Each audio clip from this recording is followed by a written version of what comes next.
17 tahun sudah Tuhan memelihara keluarga besar GKY Karawaci. Ya, keluarga kerajaan Allah yang dipakainya melayani banyak jiwa yang ingin mengenal Tuhan. Tuhan sudah izinkan pula gereja kita menjadi dewasa dan bermisi, bahkan sampai ke pelosok.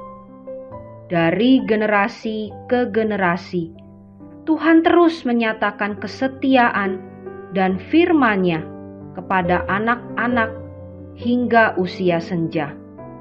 Semakin banyak keluarga dan pribadi-pribadi yang Tuhan titipkan untuk bertumbuh.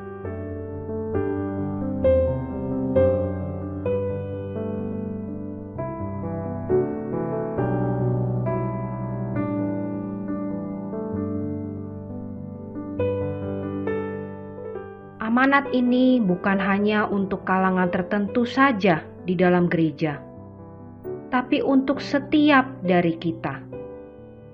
Pertanyaannya, sudahkah kita sendiri memiliki kerinduan untuk senantiasa menjadi murid Kristus yang berakar, bertumbuh, dan berbuah?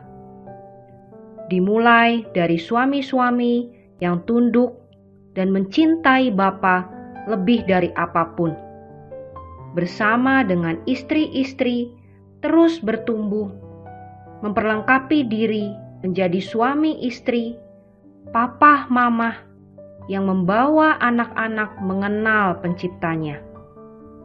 Bertumbuh menjadi remaja yang menemukan jati dirinya di dalam Tuhan. Menjadi pemuda yang bergantung pada salibnya di setiap pergumulan, yang nantinya juga membangun keluarga mereka dengan Tuhan sebagai nahkodanya. Sampai masa tua yang penuh harapan, terus melayani dan semakin serupa Kristus. Maukah gereja kita menjadi kumpulan keluarga yang dimuridkan dan memuridkan, dilayani dan melayani Tuhan yang mulia itu?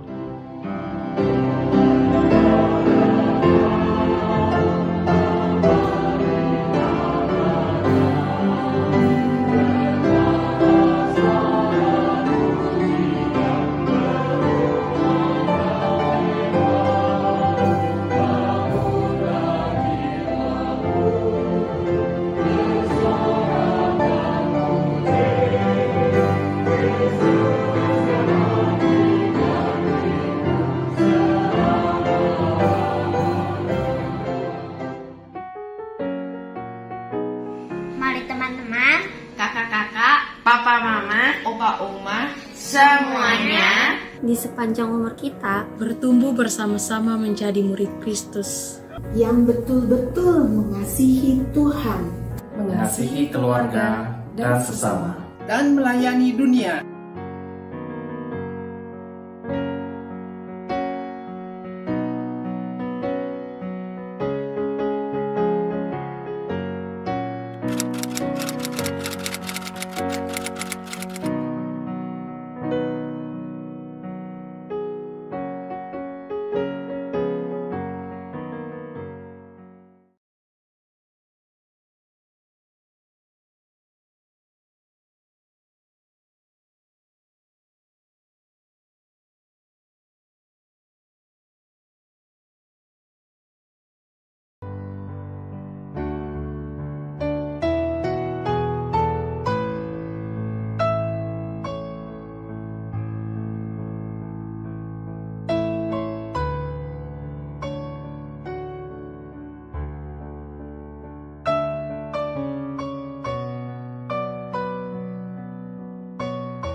Shalom, selamat pagi jemaat yang dikasihi Tuhan.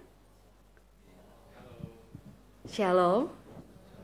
Iya, harusnya sudah pada bangun ya pagi ini, sudah di tempat sini juga. Nah, karena hari ini kita beribadah intergenerasi, jadi semua generasi ada di tempat ini.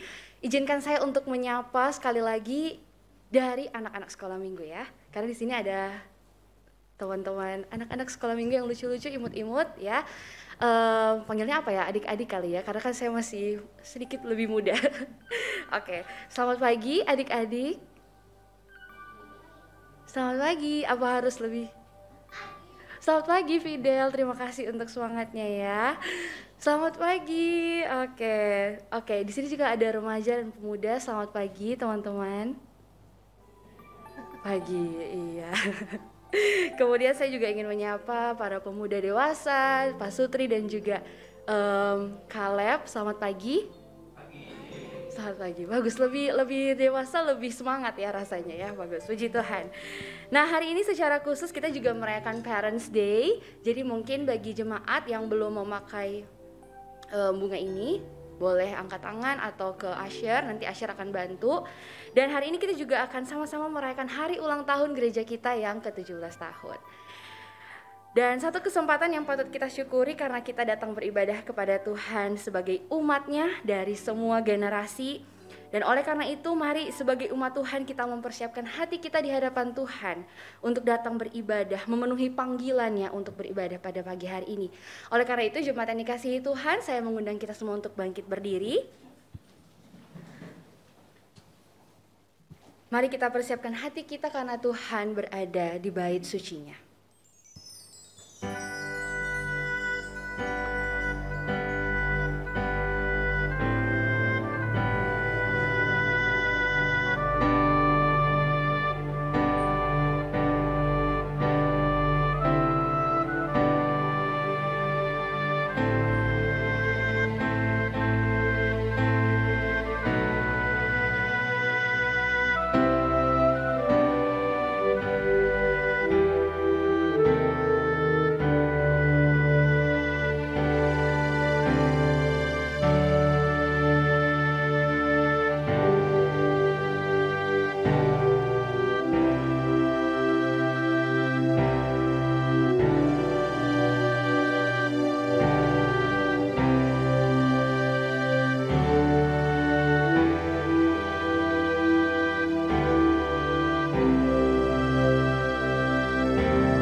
Memanggil kita untuk datang beribadah kepadanya hari ini, dan biarlah respon hati kita sama seperti pemazmur yang berkata, haleluya, sungguh bermazmur bagi Allah kita itu baik, bahkan indah, dan layaklah memuji-muji itu. Bernyanyilah bagi Tuhan dengan nyanyian syukur, bermazmurlah bagi Allah kita dengan kecapi. Mari kita puji Tuhan sebagai umatnya, pujilah. Haleluya,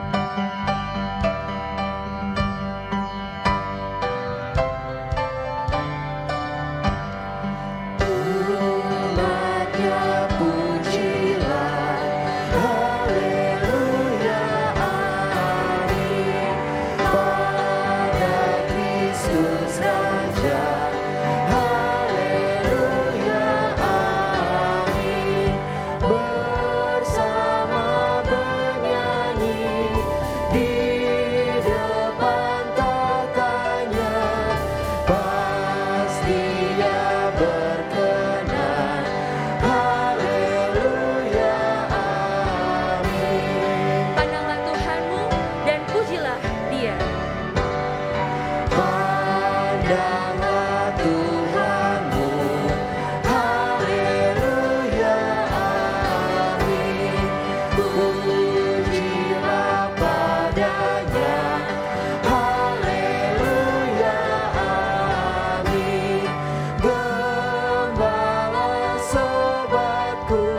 sayang adik, sayang kamu, dan sayang Oke, sekarang anak-anak sekolah minggu, remaja, dan pemuda ya, sama-sama kita nyanyikan baginya yang sama. Yesus sayang semua. Yesus sayang semua, semua, semua. Yesus sayang semua, sayang semua. Sayang mama, sayang mama, sayang kakak, sayang adik, sayang kamu, dan sayang semua. Oke, sama-sama kita katakan. Sayang papa, sayang mama, sayang kakak, sayang adik, sayang kamu, dan sayang semua. Sayang semua. Sayang semua. Jemaat Tuhan dipersilakan duduk. Bapak Ibu, saudara-saudari dan anak-anak sekalian, sungguh indah ya kalau relasi kita di dalam keluarga tentunya penuh dengan kasih, penuh dengan kehangatan, relasi yang sehat, relasi yang menjadikan Kristus sebagai pusat dari keluarga kita. Namun di satu sisi juga tanpa mengenal usia dan generasi apapun, pergumulan dosa bukankah sesuatu yang sebenarnya terus-menerus kita gumulkan? Dari anak-anak sampai dewasa, kita terus-menerus bergumul dengan dosa kita masing-masing. Walaupun mungkin bentuk dosanya berbeda gitu ya. Tetapi walaupun demikian, hal yang sama juga berlaku untuk panggilan mengakui dosa di hadapan Tuhan. Itu adalah hal yang sama, tidak mengenal usia, tidak mengenal generasi apapun, kita sama-sama dipanggil untuk mengakui dosa kita di hadapan Tuhan dengan sungguh-sungguh. Dan hari ini, mari kita datang sekali lagi kepada Allah yang bukan hanya memanggil kita untuk beribadah, tetapi Allah yang memanggil kita juga untuk mengakui dosa-dosa kita di hadapannya. Dan biarlah doa kita sama seperti Daud yang berkata dalam Mazmur 51 ayat 9. Bersihkanlah aku daripada dosaku dengan hisop, maka aku menjadi tahir. Basuhlah aku, maka aku menjadi putih, lebih putih dari salju. Mari kita nyanyikan lagu Yesus bayar semua.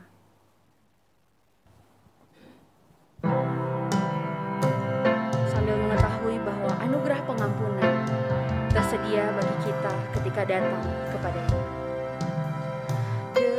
Dengarlah sabdanya, kau yang tak berdaya, datanglah kepadanya, kau kan dapat sentosa.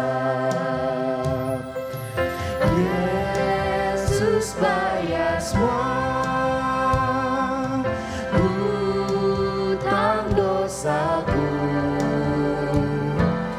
dosa bagai kirmisi, jadi putih bersih.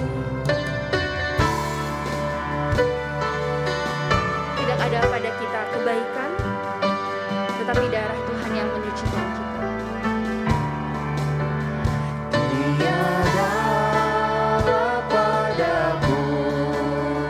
Suatu kebaikan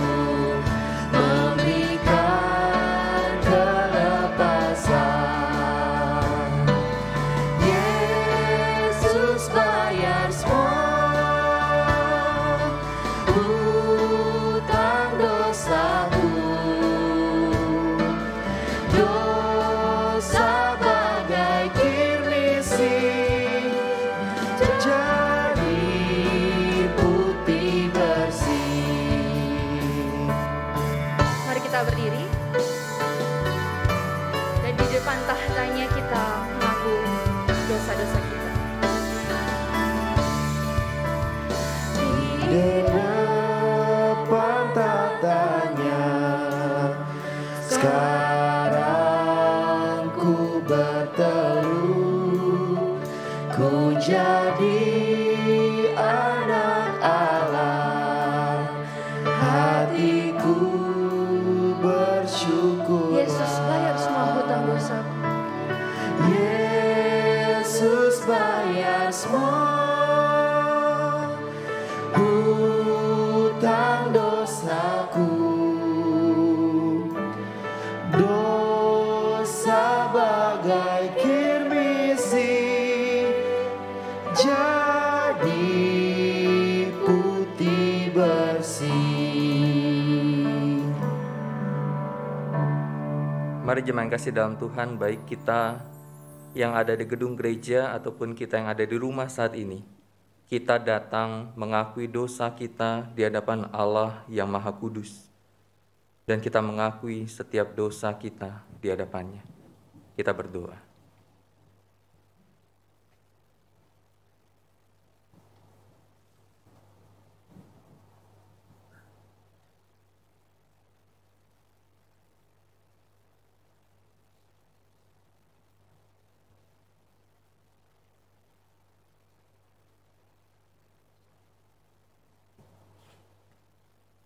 Inilah setiap kami, ya Allah, pribadi-pribadi di dalam segala usia kami hadir saat ini. Baik setiap anak-anak sekolah minggu yang hadir, remaja, pemuda, pasutri, Kaleb yang hadir saat ini. Setiap kami orang-orang yang telah mengecap kebaikan Tuhan. Setiap kami orang-orang yang telah menerima akan anugerah keselamatan daripada Tuhan. Tetapi kami menyadari usia berapapun kami menyadari bahwa kami melakukan dosa di hadapan Tuhan. Setiap hari yang kami lakukan, yang kami pikirkan, yang kami ucapkan, baik secara pribadi maupun ketika dosa itu kami lakukan di tengah-tengah keluarga kami. Karena itu Tuhan, saat ini kami datang kepadamu, mengakui setiap dosa kami di hadapan Tuhan. Dan kami percaya di dalam anugerah keselamatan daripada Kristus Yesus, memberikan pengampunan itu bagi setiap kami yang percaya. Karena itu Tuhan, biarlah anugerah keselamatan dan pengampunan daripada Tuhan membuat kami senantiasa dekat dengan Tuhan, dan membuat kami senantiasa bersyukur kepada Allah di dalam status kami sebagai anak-anak Tuhan. Terima kasih Bapa, di dalam nama Tuhan Yesus kami berdoa dan bersyukur. Amin. Silakan duduk jemaat yang kasih dalam Tuhan. Dengarkanlah janji pengampunan dosa dari Roma 3 ayat 23-24.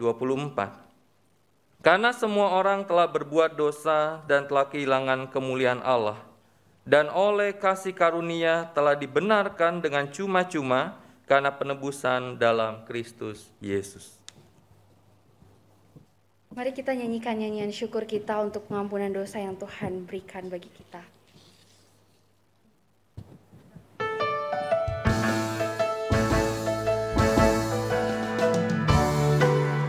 Sekarang saya sudah bebas, sekarang saya sudah bebas, sekarang saya bebas oleh darahnya Tuhan Yesus. Sekarang saya bebas, bebas, haleluya. Sekarang saya sudah bebas, sekarang saya sudah bebas, sekarang saya bebas oleh darahnya Tuhan Yesus. Sekarang saya bebas, bebas, haleluya. Kenal Yesus, hatiku senang. Kenal Yesus, hatiku senang di dalamnya. Hidup manislah ku diubah, jauh dari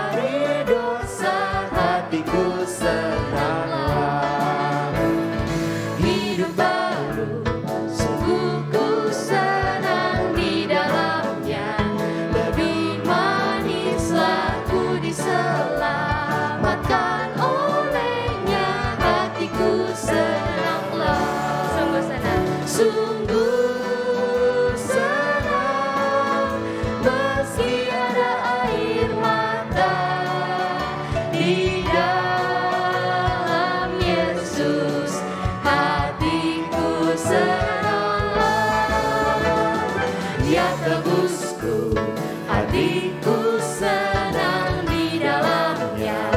Hidup manislah ku berjalan menuju sorga. Hatiku senanglah, hatiku senanglah,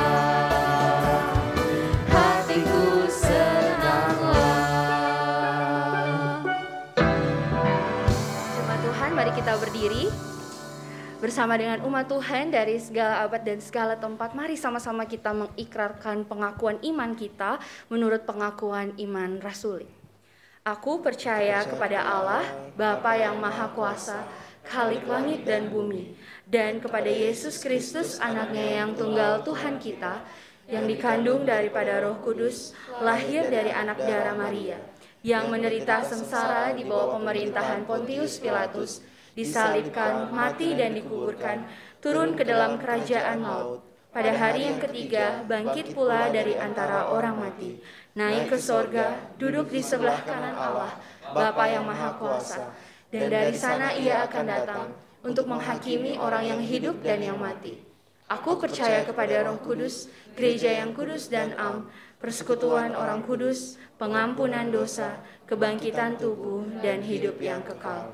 Amin. Jemaat dipersilakan duduk dan kita akan menyaksikan video.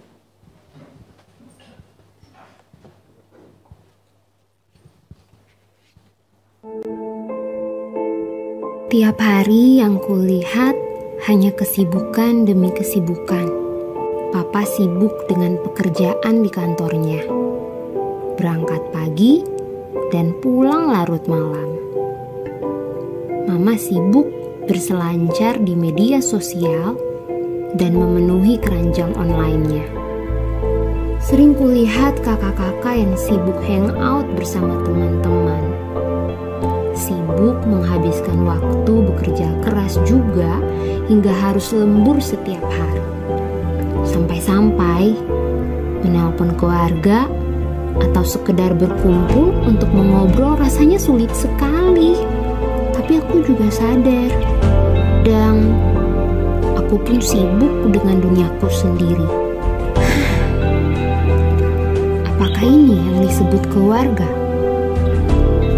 Apakah seperti ini keluarga Kristen? Benar, di rumah ada salib yang tertempel di tembok. Ada hiasan yang bertuliskan Tuhan adalah kepala atas keluarga ini. Benar, setiap hari Minggu, Papa dan Mama selalu membangunkanku untuk pergi beribadah di gereja. Tapi nyatanya, setiap hari kesibukan itu yang kulihat dan kami lakukan. Rasanya keluarga Kristen hanya sekedar sebuah gelar tanpa sebuah kesaksian untuk memperlebar kerajaan Allah di dunia ini. Keluarga Kristen hanya akan seperti keluarga lainnya dalam panggilan budaya tanpa memiliki panggilan ilahi. Terlintas di benakku, kapan terakhir kali aku dan keluargaku duduk bersama? Kapan terakhir kali kami membaca Alkitab bersama? Kapan terakhir kali kami saling mendoakan? Kapan terakhir kali kami mengagumi karya Tuhan dan mensyukurinya? Apakah hati kami masih rindu untuk bertumbuh bersama? Apakah pemuritan terjadi dalam keluarga kami? Kalau semua kesibukan di dunia ini bisa mengalihkan kita, masih adakah ruang untuk kita bertumbuh mengenal Kristus bersama?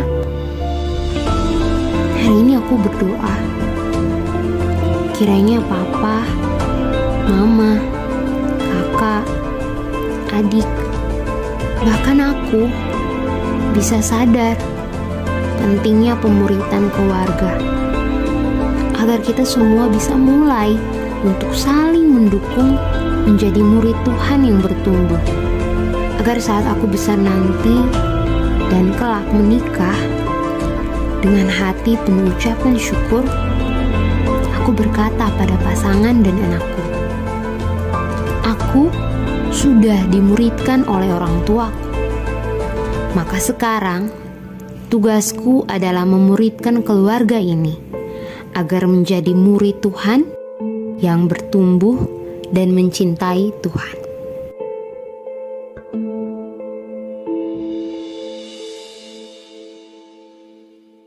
Yang dikasihi Tuhan adalah satu fakta bahwa keluarga Kristen pun terus-menerus bergumul untuk hidup bersama saling mengasihi, untuk hidup bersama mencerminkan kasih Kristus dalam keluarga, saling melayani satu sama lain. Terus menjadi pergumulan kita. Namun memang perlu mengambil satu tekad yang konkret, yang sama seperti Yosua dan keluarganya. Bahwa dia dan seisi rumahnya akan menyembah Tuhan, Allah yang hidup, Allah yang berdaulat itu. Dan mari kita menyanyikan lagu Aku dan Seisi Rumahku. Biarlah lagu ini juga menjadi doa kita, menjadi tekad kita, bahwa aku dan seisi rumahku akan melayani Tuhan, akan memuji Tuhan, memuliakan Tuhan.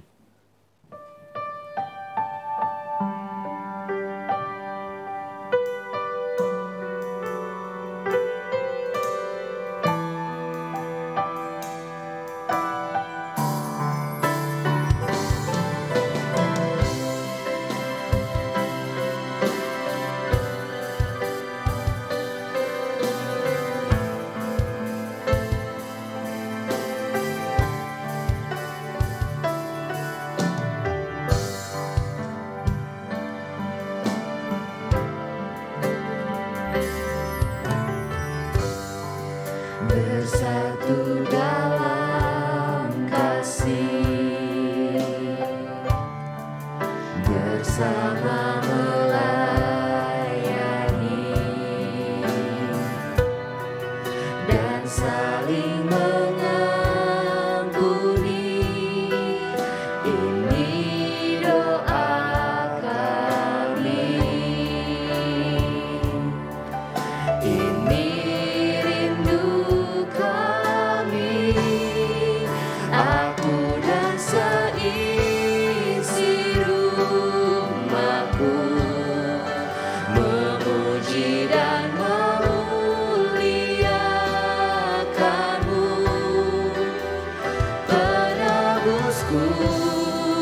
penyelamatku, penolong dalam hidupku.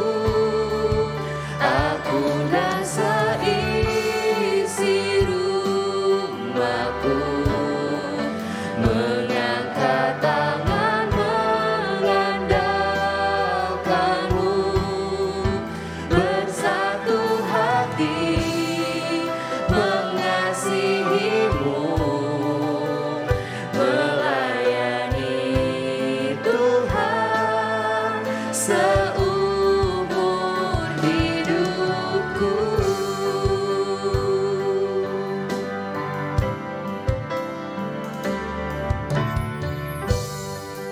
Bersatu dalam kasih, bersama melayani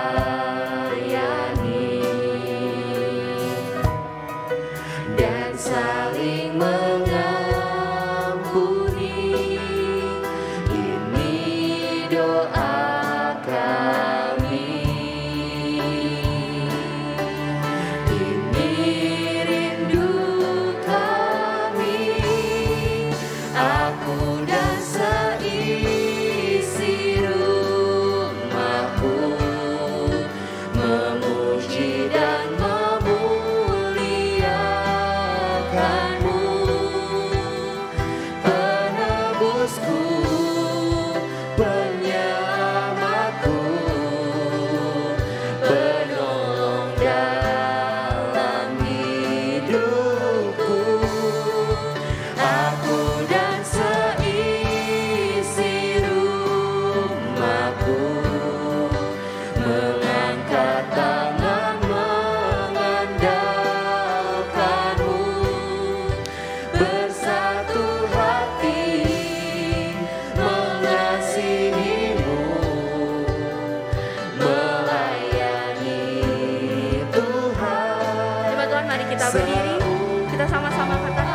saya izin mengangkat tangan untuk mengandalkan Tuhan, untuk sama-sama bersatu hati, menjadikan Tuhan sebagai pusat di dalam keluarga kita. Bersatu hati mengasihi-Mu, melayani Tuhan seumur hidupku. Bersatu hati mengasihi-Mu,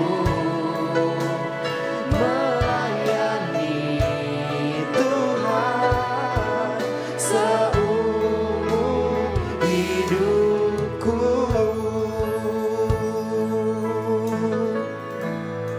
Mari kita berdoa. Kami bersyukur untuk waktu yang Kau berikan. Pada hari ini kami bisa datang beribadah bersama. Baik kami yang bisa hadir secara onsite maupun kami yang mengikuti ibadah ini secara online. Kami berterima kasih di masa yang sulit ini, Tuhan masih memberi kesempatan untuk kami bisa beribadah bersama. Kami boleh memuji Engkau, berdoa kepada Engkau, dan juga mendengar firman-Mu. Kami berdoa secara khusus untuk ibadah kami hari ini, ibadah Parents Day dan juga ibadah syukur ulang tahun GKI Karawaci yang ke-17. Kami berdoa kiranya kebenaran firman-Mu boleh memberikan arahan, baik untuk kami sebagai seorang percaya, sebagai satu keluarga, dan juga sebagai satu gereja. Kami serahkan waktu perenungan firman ini sepenuhnya dalam tangan Tuhan. Berbicaralah, kami siap untuk mendengar. Di dalam nama Tuhan Yesus, firman yang hidup, kami berdoa. Amin. Silakan jemaat duduk kembali. Mari kita sama-sama membuka firman Tuhan yang terambil dari Filipi pasal yang ketiga. Filipi pasal yang ketiga, kita akan membaca ayat yang ke-7 hingga yang ke-12. Filipi pasal yang ketiga, kita membaca ayat yang ke-7 hingga ayat yang ke-11. Saya akan bacakan untuk kita sekalian, Filipi 3 ayat 7 sampai 11.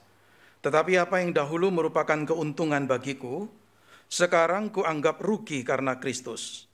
Malahan segala sesuatu kuanggap rugi, karena pengenalan akan Kristus Yesus Tuhanku lebih mulia daripada semuanya.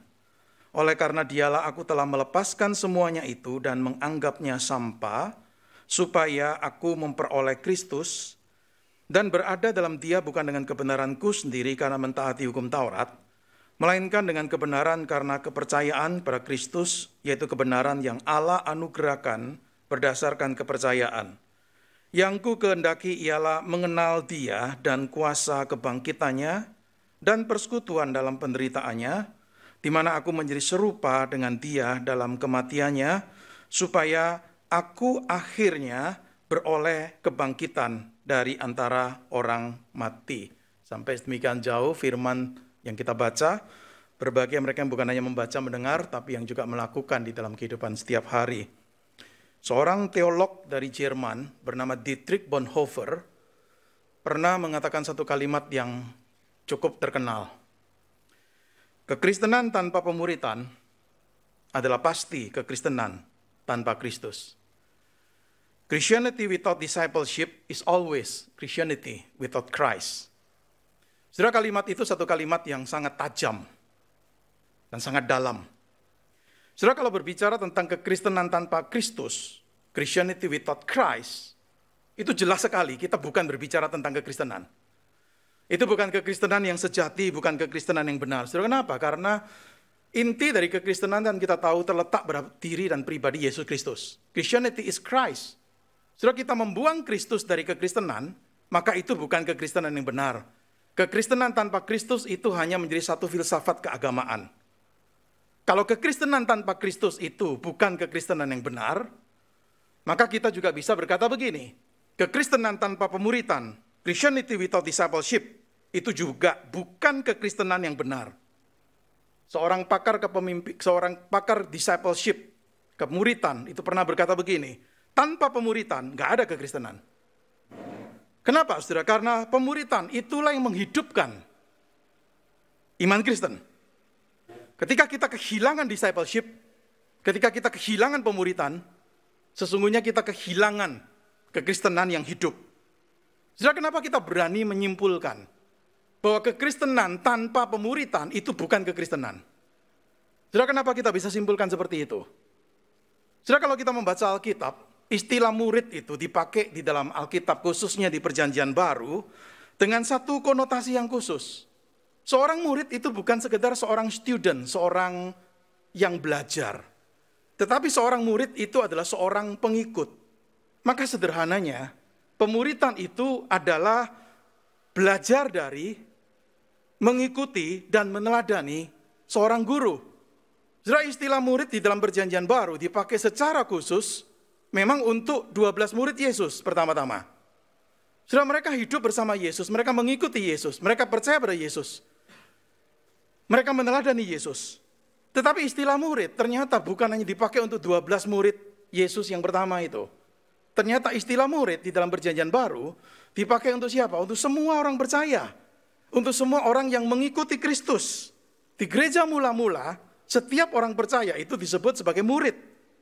Bahkan di Kisah Rasul pasal 11 dikatakan begini, di Antiokhia lah murid-murid itu untuk pertama kali disebut Kristen.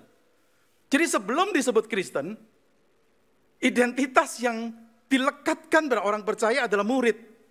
Maka di Antiokhia, murid-murid itu untuk pertama kali disebut Kristen. Jadi label Kristen itu label kemudian. Identitas sesungguhnya adalah murid. Berarti apa? Identitas saudara dan saya, itu utamanya adalah murid. Saya seorang ayah, atau saudara seorang ayah, atau seorang ibu, atau seorang pengusaha. Saudara, itu peran-peran yang Allah titipkan untuk kita ketika kita hidup dalam dunia. Tetapi itu bukan identitas utama kita. Identitas utama kita itu adalah disciple, murid. Maka kita tidak membedakan antara seorang percaya dan seorang murid. Saudara, kita nggak bisa berkata begini, seorang yang beriman, seorang yang percaya adalah seorang yang percaya pada Yesus, mendapat hidup kekal, diterima sebagai keluarga Allah, lalu kemudian seorang murid adalah seorang yang lebih serius dalam hidup imannya, lebih menjalankan disiplin rohani, dan lebih bertumbuh. Ini baru murid. Saudara, saya percaya Alkitab tidak memisahkan dua ini.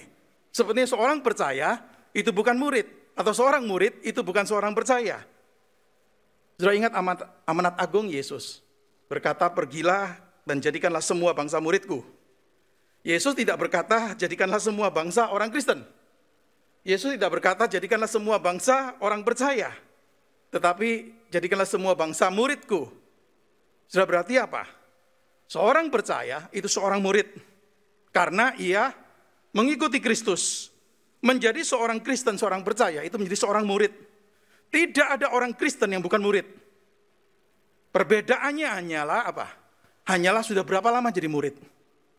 Perbedaannya adalah apakah ini murid yang bertumbuh? Perbedaannya adalah dia murid model yang bagaimana? Model murid yang bagaimana? Setelah itu perbedaannya, tapi semua disebut murid. Setelah jikalau ada orang berkata, ya tidak mau untuk menjadi murid, maka sama saja dengan dia berkata apa? Saya tidak mau mengikut Kristus. Dan kalau ada orang berkata, saya tidak mau mengikuti Kristus, apakah orang ini bisa disebut sebagai orang Kristen? Jadi saudara bisa mengerti kalimat dari Dietrich Bonhoeffer tadi. Christianity without discipleship is always Christianity without Christ. Kalau kekristenan tanpa Kristus itu bukan kekristenan, maka berarti kekristenan tanpa discipleship itu juga bukan kekristenan. Sebab kalau kekristenan tanpa pemuritan, tanpa mau jadi pengikut, saudara, apakah itu bisa disebut sebagai kekristenan? Saudara, kita belajar dari Paulus di perikop yang tadi kita baca. Paulus itu seorang murid, sekalipun dia tidak pernah memakai label murid untuk dirinya. Tetapi Paulus itu menunjukkan kehidupannya sebagai seorang murid. Dia pernah berkata, jadilah pengikutku sama seperti aku jadi pengikut Kristus. Jadi pengikut itu artinya mencontoh, meneladani. Jadi Paulus bukan hanya belajar dari Kristus, bukan hanya mengikuti Kristus, tetapi juga meneladani Kristus. Maka dia seorang murid. Jadi Paulus adalah seorang yang menjalani discipleship ini. Sekalipun dia tidak pernah memakai istilah discipleship. Dia tidak pernah memakai istilah murid, tetapi dia adalah seorang murid. Apa yang kita bisa pelajari dari perikop yang tadi kita baca? Hal yang pertama kita pelajari begini. Bicara pemuritan, itu adalah bicara satu relationship, satu relasi yang nyata, yang hidup, dan yang growing, yang bertumbuh dengan Kristus. Itu pemuritan. Saudara perhatikan ayat yang ke-10, Paulus berkata begini, yang ku kendaki ialah mengenal dia, mengenal Kristus. Satu-satunya yang saya inginkan adalah supaya saya mengenal Kristus. Saudara, kata mengenal, itu beda dengan mengetahui tentang. Paulus tidak berkata begini, yang ku kendaki ialah mengetahui tentang Kristus. Enggak. Tapi dia berkata yang ku kendaki adalah mengenal Kristus. Sudah ada perbedaan di antara dua pernyataan tersebut. Tahu tentang dengan mengenal, dua hal yang berbeda. Saya tahu tentang Jokowi. Saya bisa baca informasi tentang dia. Saya bisa berkata saya tahu tentang Jokowi.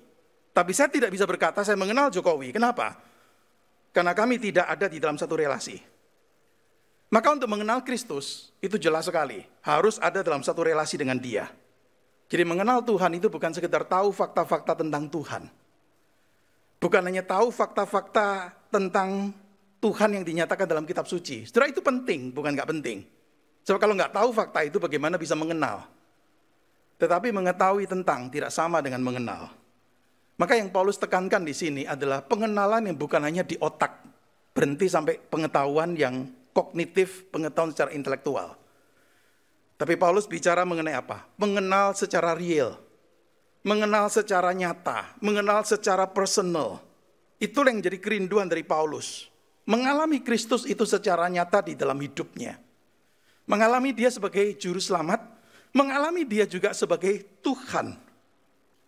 Sudah mungkin loh, seseorang itu tahu tentang Tuhan, tetapi belum tentu mengenal Tuhan. Adalah mungkin seseorang itu tahu tentang Kristus, tetapi belum tentu mengenal Kristus. Dan cukup menyedihkan kalau gereja dipenuhi dengan orang-orang yang puas hanya tahu tentang Kristus, tetapi tidak memiliki satu relationship dengan Kristus. Setelah bicara discipleship, bicara pemuritan, itu lebih dari sekedar tahu isi kitab suci.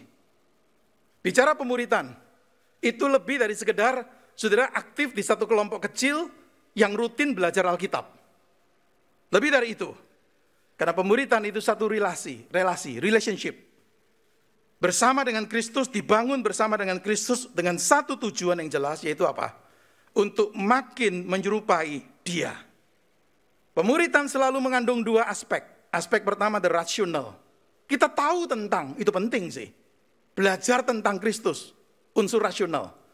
Tetapi pemuritan juga mengandung unsur relational. Satu relasi. Saudara perhatikan ketika Yesus memilih 12 murid. Yesus nggak cuma ngajarin mereka dengan firman Tuhan. Lalu tiap hari mereka boleh pulang. Lalu besok ketemu lagi, belajar lagi. Tidak kan? Saudara kita lihat murid-murid Yesus itu sebenarnya hidup bersama dengan Yesus kan. Mengikuti Yesus kemana, Yesus pergi pelayanan di mana diikuti oleh mereka. Dengan kata lain para murid itu sepertinya hidup bersama dengan Yesus. Nah saudara dan saya tidak dalam posisi seperti 12 murid yang pertama. Kita tidak dituntut mungkin secara fisikal untuk kemudian bersama-sama dengan Kristus kemana saja Kristus pergi, tidak. Tapi pelajaran yang kita bisa tarik jelas sekali, yaitu adalah relationship yang hidup, yang nyata, yang growing. Dan akibat dari relasi itulah yang akan mendatangkan perubahan hidup. Maka percuma kita bicara family discipleship. Jikalau seorang ayah, seorang ibu tidak pernah jadi seorang murid. Jikalau seorang kakak atau seorang adik tidak pernah jadi seorang murid, percuma kita bicara family discipleship. Kenapa? Karena gimana dia yang belum mengenal Kristus, tapi kemudian mengajak keluarganya untuk mengenal Kristus? Impossible. Kita nggak mungkin betul-betul mengenal Kristus dengan benar, tanpa satu kerinduan, keinginan untuk makin menyerupai dia. Saudara, kerinduan Paulus itu kalau sudah lihat, nggak hanya berhenti sampai mengenal Kristus kan, karena dia berkata apa? Yang ku kendaki mengenal dia dan kuasa kebangkitannya.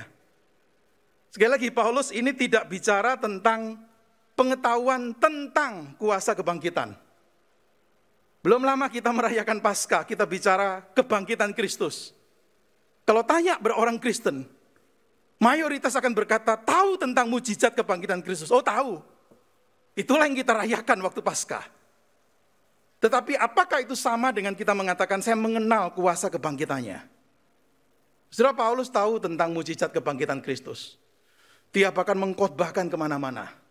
Dia membela doktrin kebangkitan Kristus. Tetapi ketertarikan Paulus itu tidak berhenti sampai di sana. Karena dia berkata apa? Yang kukendaki dan mengenal kuasa kebangkitan itu. Mengalami itu secara nyata di dalam kehidupannya sebagai orang percaya. Di dalam kesehariannya. Kuasa itu yang menjadi jaminan untuk dia menjalani kehidupan rohani dan pelayanannya. Saudara, kalau melihat catatan kehidupan Paulus dalam Alkitab, kita mungkin akan kagum dengan dia. Karena rasanya wow, orang luar biasa seperti ini. Tapi pada akhirnya kita mendapati apa? Bukan luar biasanya Paulus. Bukan karena dia hebat maka dia bisa seperti itu.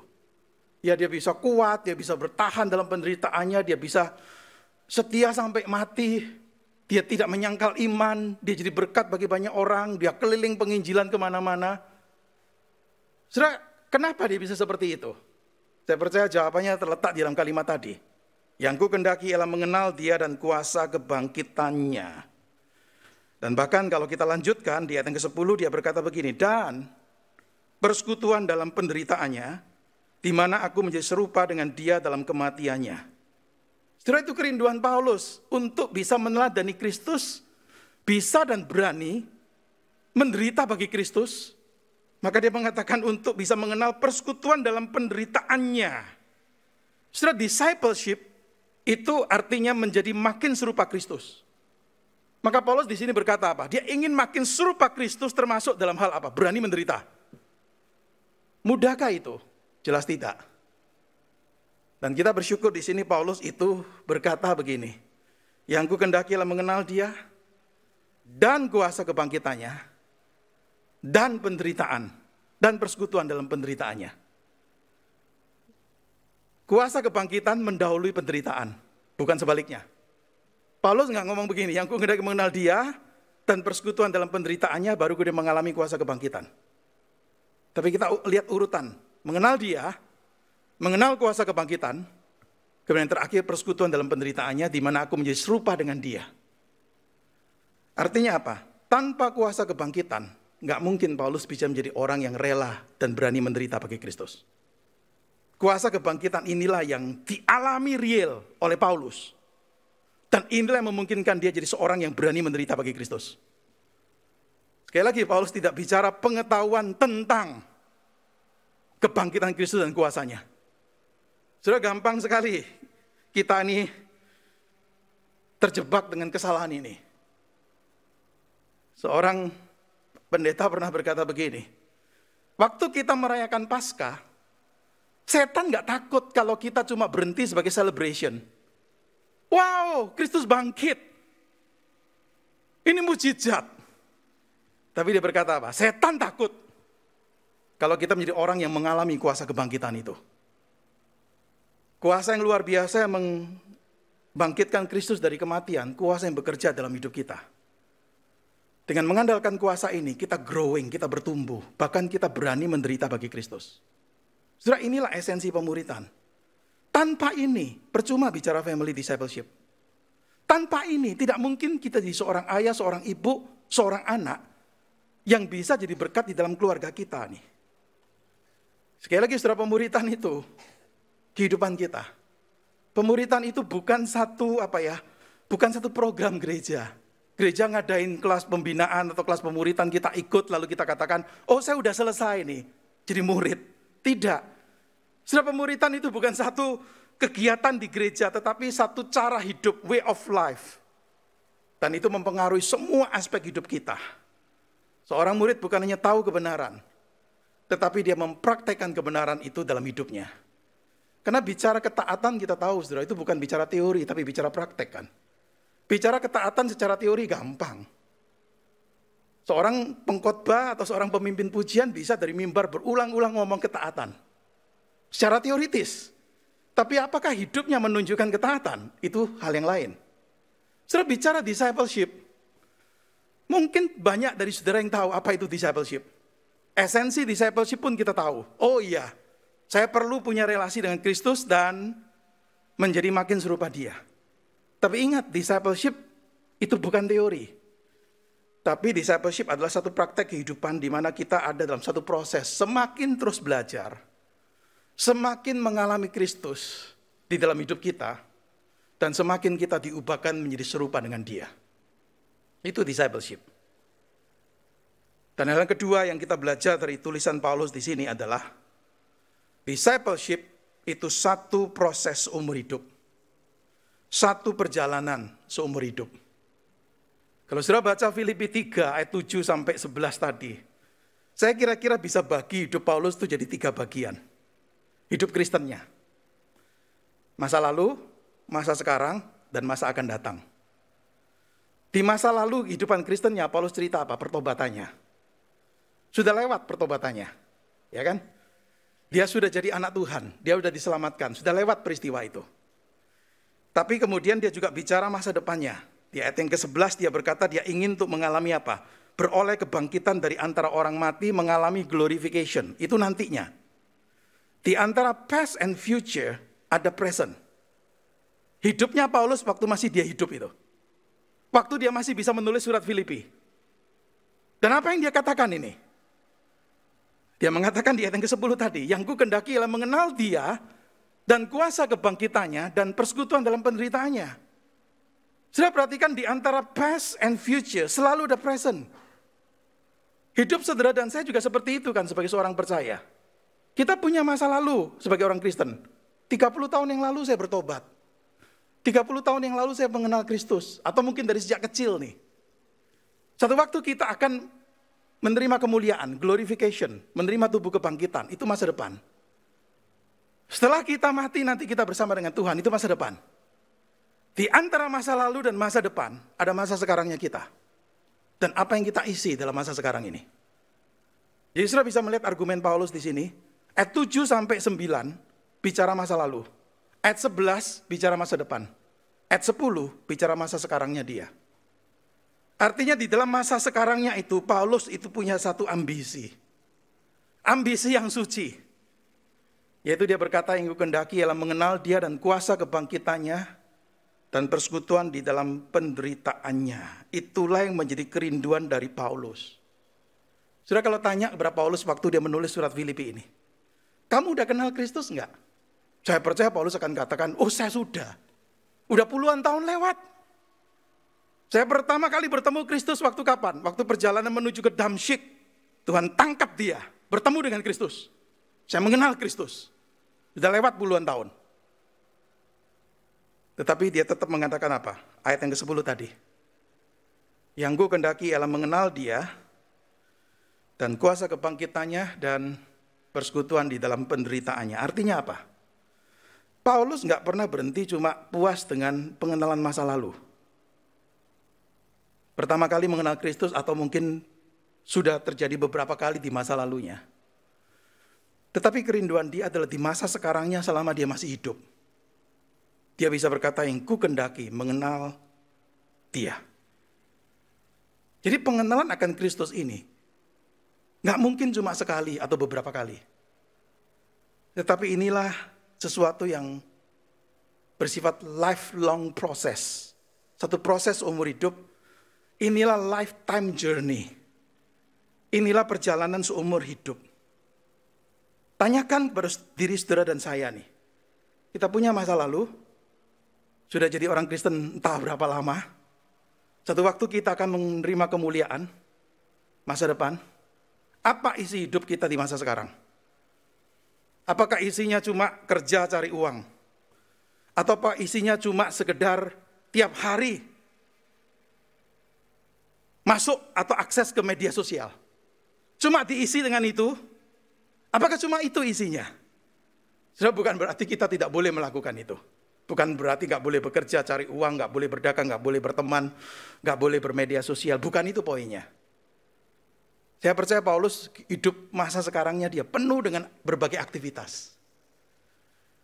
Tapi apakah yang ini ada mengenal dia? Saya rasa video klip tadi memberikan satu sindiran tajam sekali untuk kehidupan keluarga Kristen zaman sekarang. Papa sibuk dengan kerjaan, mama sibuk dengan media sosial. Tetapi justru yang hilang adalah discipleship. Saudara, pemuritan itu tadi saya katakan bukan program, bukan kegiatan. Pemuritan itu adalah satu cara hidup. Kesalahan yang umum sekarang terjadi dalam gereja adalah mengubah pemuritan itu menjadi satu kurikulum, menjadi satu program. Gereja mengadakan program pemuritan, ada kelas-kelas, diikuti. Setelah selesai, oh saya udah jadi murid. Itu kesalahan yang paling umum seringkali terjadi. Merasa diri sudah lulus jadi murid. Saudara, kalau pemuritan itu cuma satu program atau kegiatan, maka setelah program itu selesai berarti pemuritan itu selesai. Saudara, program itu cuma alat, bukan pemuritan. Karena pemuritan itu bicara keadaan sebagai seorang murid. Discipleship itu menggambarkan kehidupan yang sementara ini sedang kita jalani sebagai seorang murid. Discipleship itu a lifetime journey. Perjalanan yang kita jalani sekarang jadi seorang murid. Maka pemuritan itu bukan untuk jangka waktu tertentu. Tetapi pemuritan itu adalah seumur hidup sampai kita dipanggil Tuhan dan menerima kemuliaan. Itulah yang kita lihat contoh dari Rasul Paulus ini. Artinya di dalam hidup saudara dan saya, kita nggak pernah menjadi produk yang sudah selesai. Kita nggak pernah menjadi produk yang sudah sempurna. Nggak pernah seorang ayah yang sudah jadi Kristen 30 tahun berkata, oh saya sudah sempurna sebagai seorang ayah. Atau saya sudah sempurna sebagai seorang ibu. Atau bahkan saya berkata untuk diri saya sendiri sebagai seorang pendeta. Saya nggak bisa berkata saya sudah sempurna sebagai seorang pendeta. Dan nggak perlu jadi murid lagi. Karena discipleship itu lifetime journey. Di mana kita terus perlu memupuk relasi ini. Perlu terus bertobat. Karena kita ini pada dasarnya orang berdosa yang jatuh bangun terus nih. Para murid sudah ikut Yesus 3 tahun. Sudah selesai belum? Bahkan waktu Yesus mau meninggalkan dunia, murid yang paling dekat dengan dia, Petrus tuh menyangkali Yesus 3 kali kan. Apakah kemudian Yesus berkata begini, udah 3 kali engkau menyangkali aku buang aja engkau jadi murid. Sudah bersyukur, Yesus gak seperti itu kan. Yesus pernah memanggil Petrus 3 tahun sebelumnya, ikutlah aku. Waktu Petrus sudah jatuh pun, Yesus akhirnya bangkitkan kembali dan berkata apa? Ikutlah aku. Itu pemuritan. Karena kita nggak pernah lepas dari jatuh bangunnya kita. Saudara, bagi saya ayat 10 ini luar biasa. Kenapa luar biasa? Karena ketika Paulus menuliskan kalimat itu, dia sudah kurang lebih menjadi seorang Kristen selama kurang lebih 27 tahun. Kalau kasar gambarannya begini. Paulus itu bertobat kurang lebih tahun 35, menulis surat Filipi kurang lebih tahun 62. Berarti 27 tahun sudah lewat dari sejak dia bertobat. Dan selama 27 tahun kita lihat, Paulus dipakai luar biasa loh oleh Tuhan, dia bukan orang sembarangan. Dipakai jadi alat yang sangat luar biasa, diberkati dengan luar biasa, dan dia seorang yang sudah berkorban luar biasa untuk Tuhan. Ini Paulus, udah 27 tahun mengikut Tuhan. Dan boleh dikatakan begini, mungkin kalau kita kasih ukuran, kita akan berkata begini, oh dia lebih dewasa dari yang lain. Dia lebih hebat dari rasul yang lain. Dia lebih luar biasa daripada pelayan Injil yang lain. 27 tahun sudah mengikut Kristus. Tetapi dia tetap mengatakan ayat yang ke-10. Ini yang luar biasa. Inilah hati seorang murid. Hati seorang yang pernah mengenal Kristus, tetapi sadar pengenalan itu tidak boleh berhenti. Pengenalan itu tidak pernah sudah sempurna. Maka kalau sudah ada waktu membaca selanjutnya pasal 3, 12-14. Paulus berkata apa? Aku melupakan di belakangku. Dia nggak mau terkenang dengan prestasi masa lalu. Banyak orang mungkin terkenang dengan prestasi masa lalu kan. Waktu muda dulu mahasiswa, saya rajin loh bersekutuan, saya rajin loh Bible study. Waktu muda dulu saya rajin sebagai majelis.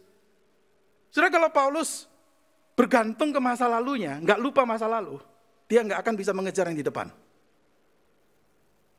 Itulah hati seorang murid. Ambisi pengenalan akan Kristus itu terus muncul dan terus ada, dan ini ambisi seumur hidup. Maka tidak pernah seorang ayah, seorang ibu, seorang anak, seorang kakek, seorang nenek, seorang pendeta, seorang majelis pernah berkata, akan bisa berani berkata begini, saya sudah jadi murid dan cukup dah. Tidak. It's a lifetime journey. Berapa lama saudara sudah mengikut Tuhan? Sudah menjadi murid yang bagaimana? Apakah tetap memiliki keinginan yang kuat untuk mengenal Dia? Mari kita berdoa. Berkati apa yang kami renungkan hari ini Tuhan. Biarlah firman-Mu menolong kami untuk menyadari identitas kami sebagai seorang percaya, sebagai seorang murid. Murid yang bagaimanakah kami selama ini? Ada di antara kami yang mungkin belum lama menjadi seorang murid. Belum lama menjadi seorang percaya. Tapi ada di antara kami yang mungkin sudah puluhan tahun, bahkan mungkin dari sejak kecil, kami menjadi orang percaya, menjadi murid. Pertanyaan untuk kami renungkan hari ini adalah, kami ini murid yang bagaimana? Apakah kami murid yang growing dalam relasi kami dengan Kristus? Kami belajar dari Paulus. Waktu menulis surat Filipi sudah sekitar 27 tahun mengikuti dan melayani Tuhan. Seorang yang dipakai luar biasa. Tapi seorang yang tidak pernah puas dan berhenti dalam pengenalannya akan Kristus. Maka sekalipun dia sudah melewati kehidupan sebagai seorang percaya selama 27 tahun, dia tetap berkata, yang ku kehendaki mengenal dia dan kuasa kebangkitannya dan persekutuan dalam penderitaannya. Ini contoh kehidupan seorang murid dan kami mau belajar dari Paulus. Dan Paulus bisa seperti itu karena apa? Karena ada kuasa kebangkitan Kristus yang menopang, menaungi hidupnya. Kami sadar kekurangan, kelemahan kami semua Tuhan. Dan kami mau untuk mohon Tuhan menolong kami dalam kuasa-Mu, memampukan kami untuk terus growing, bertumbuh menjadi seorang murid. Tidak mungkin kami bicara family discipleship tanpa diri kami sebagai seorang ayah, sebagai seorang ibu, sebagai seorang anak yang berada dalam satu family. Kami masing-masing bertumbuh sebagai seorang murid. Karena esensi dari pemuridan adalah relasi yang nyata, yang hidup, yang bertumbuh dengan Kristus. Dan biarlah ini menjadi ambisi suci kami seumur hidup sampai Tuhan memanggil kami. Berkati firman-Mu menjadi pedoman untuk hidup iman kami. Di dalam nama Tuhan Yesus kami berdoa, kami bersyukur. Amin.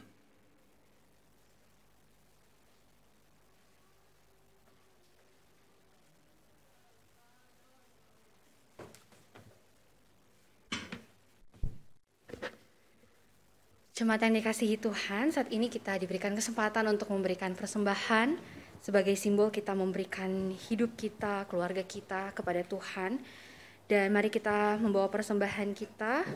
Persembahan dapat dilakukan bagi jemaat yang onsite, boleh scan barcode yang ada di screen juga atau yang ada di belakang kursi. Bagi jemaat yang mengikuti ibadah secara online bisa melihat di screen saudara-saudari sekalian. Dan mari saat ini kita memberikan persembahan. Sambil kita memberikan persembahan, mari dengan hati bersyukur kita mengingat betapa baiknya Tuhan dalam kehidupan kita. Mari kita naikkan pujian ini.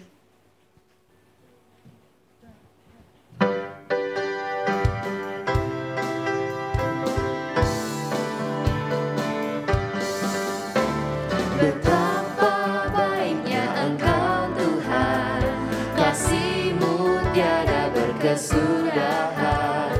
Betapa mulia kasih-Mu Yesus, jiwaku diselamatkan.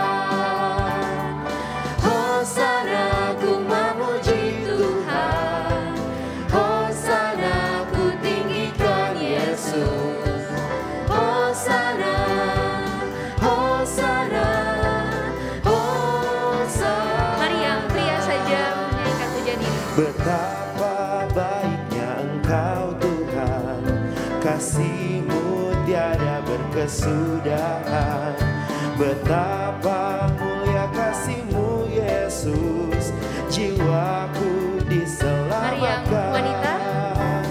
Betapa baiknya Engkau Tuhan, kasih-Mu tiada berkesudahan. Betapa mulia kasih-Mu Yesus, jiwaku diselamatkan. Mari bersama-sama Hosana ku memuji Tuhan, Hosana ku tinggikan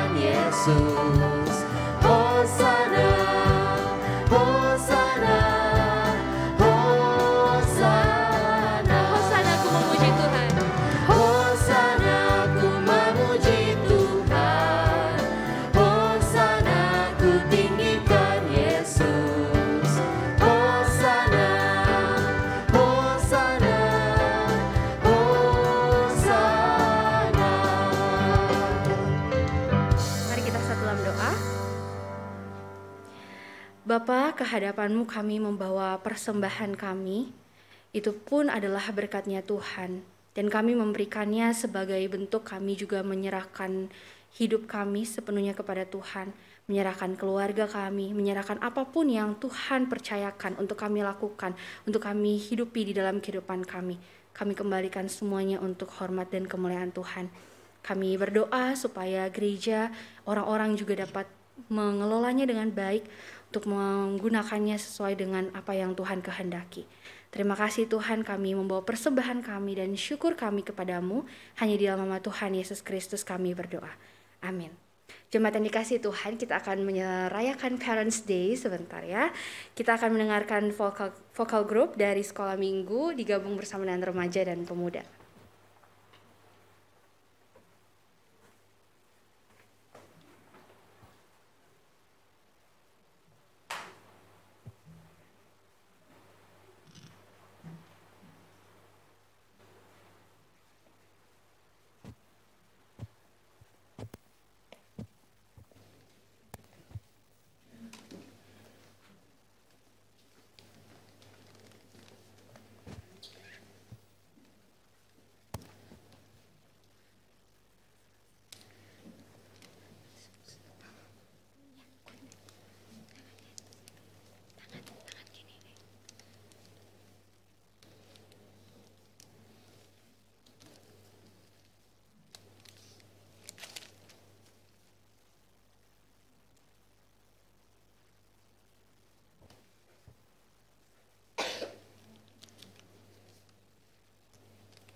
sosok kuat yang kusebut Papa.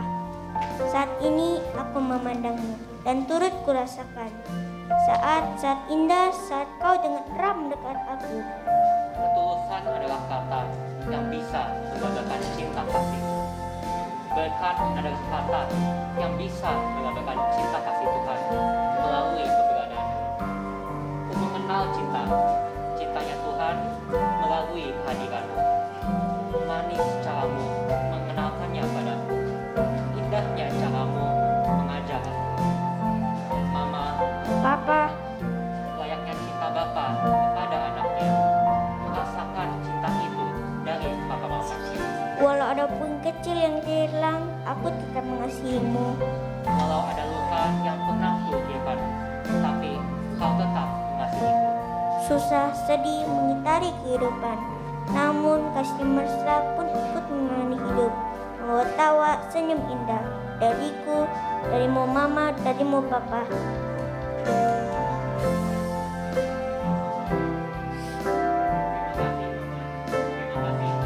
I love you.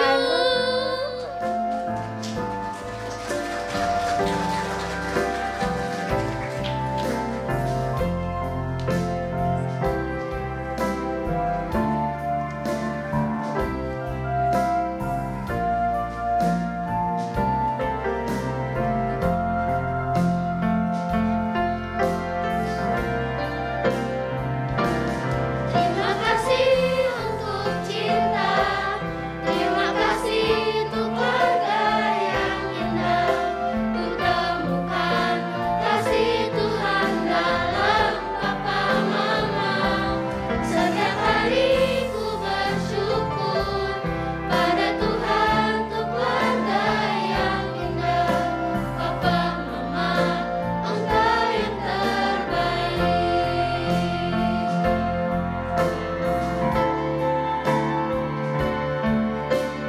Keluargaku milikmu, selalu berharga di matamu.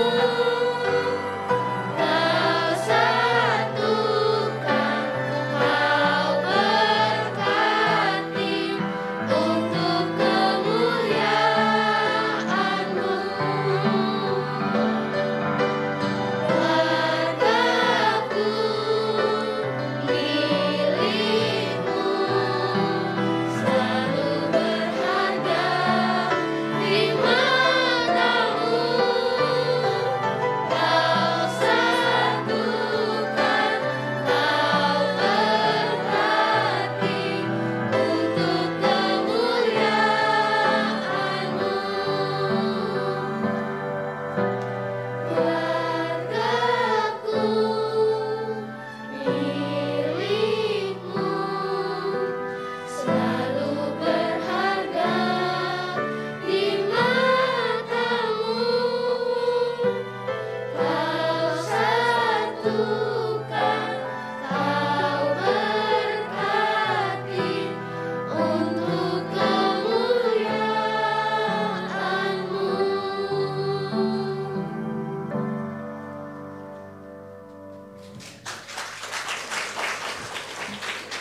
Terima kasih teman-teman untuk pujian yang saya sih merasa begitu tulus ya.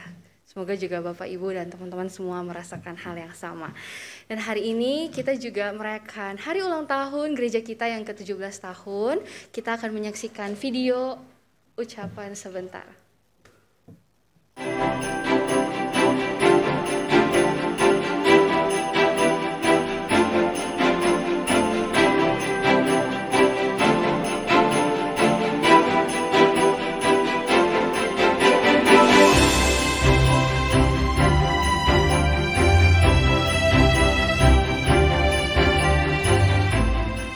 Selamat ulang tahun GKI Karawaci ke-17.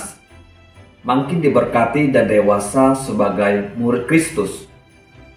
Selamat ulang tahun GKI Karawaci ke-17. Selamat ulang tahun GKI Karawaci yang ke-17. Semakin diberkati dan dewasa sebagai murid Kristus. Selamat ulang tahun. Mari bertumbuh dalam Tuhan dan hidup menjadi berkat. Happy birthday.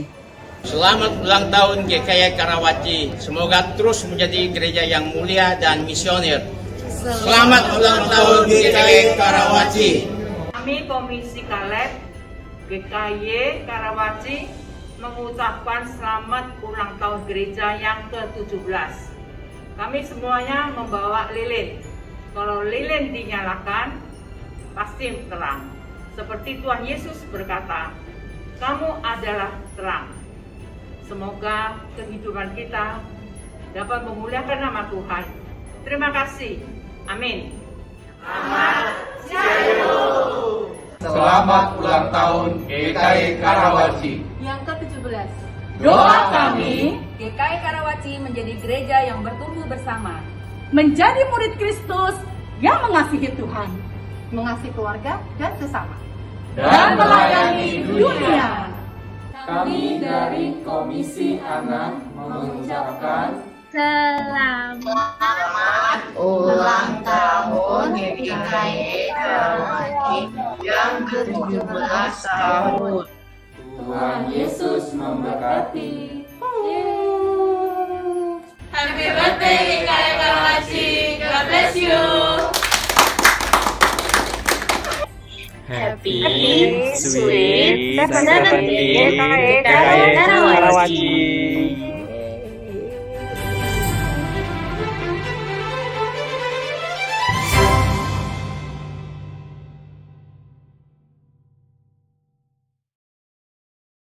Nanti ada perayaan di KU2 mengundang siapa tahu Bapak Ibu mau ikut KU lagi ya. Oke, dan hari ini kita akan sama-sama berdoa sebagai doa syukur kita kepada Tuhan untuk 17 tahun yang Tuhan percayakan bagi gereja kita. Dan doa akan dipimpin oleh Gembala Sidang kita, Pendeta Arifin, dipersilakan.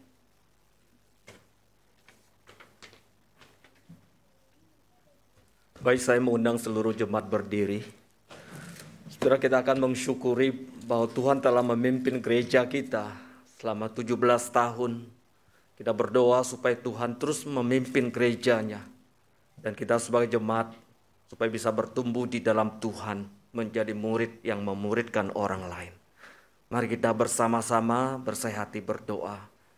Bapa kami di surga, kami mengucap syukur ketika kami menoleh kembali perjalanan gereja GKI Karawaci selama 17 tahun. Pergumulan-pergumulan yang kami alami ya Tuhan, kesulitan-kesulitan kami alami. Tapi kami bersyukur Tuhan, Engkau telah memimpin gereja Tuhan dengan baik. Tuhan memelihara, Tuhan melindungi jemaat-Mu. Sehingga di saat-saat yang sulit, Tuhan masih memberikan kekuatan kepada kami. Kami berdoa biar Tuhan Kau menyertai GKI Karawaci, menyertai seluruh jemaat, sehingga kami terus setia kepada Tuhan. Kami berdoa supaya Tuhan memberikan kekuatan kepada kami, menjalani panggilan Tuhan untuk hidup bergereja di tengah-tengah dunia ini. Kami berdoa supaya Tuhan memberikan kekuatan kepada kami, secara khusus panggilan untuk memuridkan. Kami berdoa biar setiap kami setelah mendengarkan firman Tuhan, kami boleh menjadi murid dan memuridkan orang lain. Kami boleh menjadi murid dan memuridkan anggota keluarga kami, secara khusus anak-anak kami. Kami berdoa Tuhan, biarlah perjalanan gereja ini untuk tahun-tahun yang akan datang, kami serahkan ke dalam tangan Tuhan. Biar Tuhan Yesus Kristus, Roh Kudus yang terus menuntun, memelihara gereja, sehingga gereja menjadi terang di tengah-tengah dunia ini. Berkati setiap keluarga yang ada, supaya kami boleh menjadi alat di tangan Tuhan. Terima kasih Tuhan. Kami percaya bahwa gereja GKI Karawaci akan terus menjadi alat di tangan Tuhan untuk memberkati, menjadi terang di tengah-tengah dunia ini. Di dalam nama Tuhan Yesus kami berdoa. Amin. Silakan duduk saudara. Saudara bersyukur kepada Tuhan untuk hari ini kita sudah boleh merayakan hari ulang tahun GKI Karawaci yang ke-17 dan juga acara Parents Day, bisa bersama-sama dengan anak-anak kita dan juga orang tua yang boleh hadir bersama. Saya menyambut kalau ada Bapak Ibu Saudara yang pertama kali hadir dalam kebaktian pada pagi hari ini. Kalau tidak keberatan, boleh lambaikan tangannya. Ada? Ada yang pertama kali hadir? Baik ya, nampaknya ini semua pernah hadir ya. Saya mau bertanya, apakah ada perwakilan dari gereja yang hadir pada hari ini, dari GK yang lain, dari undangan? Kalau tidak keberatan, boleh lambaikan tangannya. Ada? Tidak ada ya. Baik. Saya mau mewakili majelis mengucapkan terima kasih kepada Ketua Umum Sinode, Pendeta Johannes Adri Hartopo yang sudah memberikan pejangan firman Tuhan untuk memberikan nasihat-nasihat kepada kita supaya bisa kita lakukan dalam kehidupan kita, secara khusus dalam perjalanan pemuritan di keluarga kita. Saudara, ibadah onsite di gereja kita sudah dilakukan kurang lebih 3 bulan yang lalu, dan saya berharap bahwa di momen gereja berulang tahun ke-17, saudara, kita bisa bangkit kembali dan kita bisa kembali beribadah seperti semula di gedung gereja, dan kita bisa semangat kembali untuk melayani Tuhan dan meneguhkan iman kita melalui pemuritan yang kita lakukan dalam keluarga kita. Dan berharap di momen ini sungguh-sungguh terjadi sebuah kebangunan rohani, kebangkitan dari setiap kita kembali kepada Kristus. Namun apabila kalau saudara kurang sehat, silakan bisa mengikuti ibadah secara online. Rabu 11 Mei, saudara, kita ada kebaktian doa yang dilakukan secara Zoom dan juga YouTube live streaming. Saudara bisa mengikutinya setiap Rabu. Sabtu 14 Mei, saudara, ada persekutuan pasutri. Dilakukan secara hybrid ya, yaitu onsite di gereja dan juga online melalui Zoom. Mengundang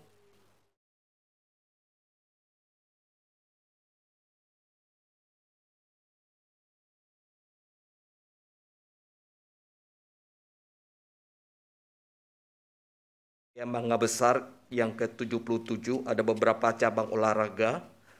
Saudara bisa mengikutinya, ada catur, ada tenis meja, ada bulu tangkis ya. Saudara bisa mendaftar ya, dengan catatan adalah saudara adalah anggota gereja. Pendaftaran terakhir 28 Mei. Kemudian ada satu hal lagi saudara kaitan dengan bunga yang kita pasang pada hari ini ya, itu namanya bunga apa ya? Ya tanda lah kondisi orang tua ya, apakah masih lengkap atau single atau sudah dipanggil oleh Tuhan. Nanti setelah selesai ibadah saudara keluar bisa dilepas dan ditaruh di counter kembali. Kemudian ada buku Family Discipleship Journey. Saudara, ini panitia akan membagikan buat setiap keluarga boleh ambil satu. Dan setelah buku ini diambil, saudara, ini menjadi sebuah catatan perjalanan kerohanian dalam keluarga saudara. Jadi bisa dipakai, bisa digunakan untuk mencatat ya dalam kelompok kecil, dalam keluarga atau mesbah doa, keluarga bersama dengan anggota keluarga saudara. Saudara, saya mengundang kita berdiri. Kita akan mengakhiri kebaktian pada hari ini. Kembalilah ke dalam kehidupan sebagai seorang murid Kristus. Taatilah firman dan bersaksilah bagi Tuhan. Kuatkanlah yang lemah dan bantulah yang kekurangan. Kasihlah dan layani Tuhan dengan segenap hatimu. Doksologi.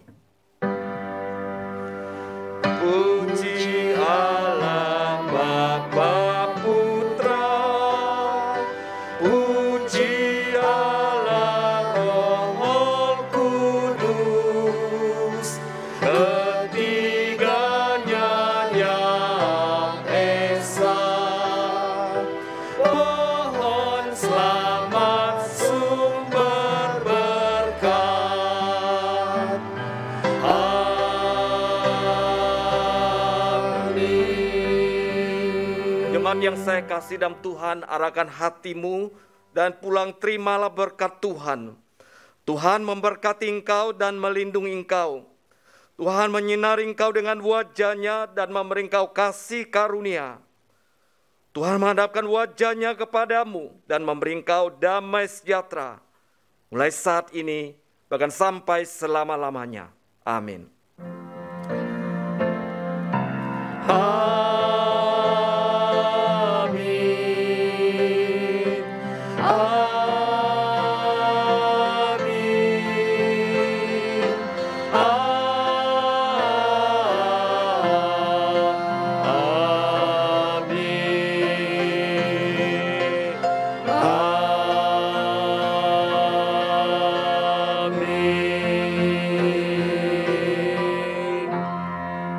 Silakan duduk saat teduh kebaktian kita sampai di sini. Selamat hari Minggu.